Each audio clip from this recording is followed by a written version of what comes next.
Desk report, channel 24।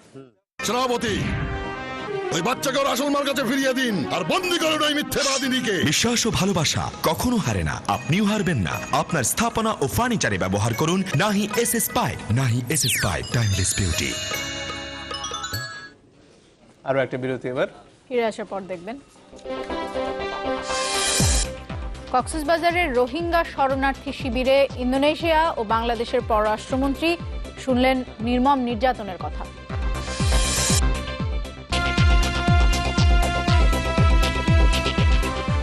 বিরতির পর আবারও ফিরলাম। আপনারা দেখছেন নিউজ 24। আইনি, সাংবিধানিক এবং অর্থনৈতিক প্রতিষ্ঠানগুলোর দক্ষতা জবাবদিহিতা বাড়ানো না গেলে সুশাসনের ঘাটতি থেকেই যাবে। বাংলাদেশে শাসন পরিস্থিতি নিয়ে ব্র্যাক বিশ্ববিদ্যালয়ের বার্ষিক গবেষণা প্রতিবেদনে উঠে এসেছে এ তথ্য। সকালে রাজধানীর ব্র্যাক ইন সেন্টারে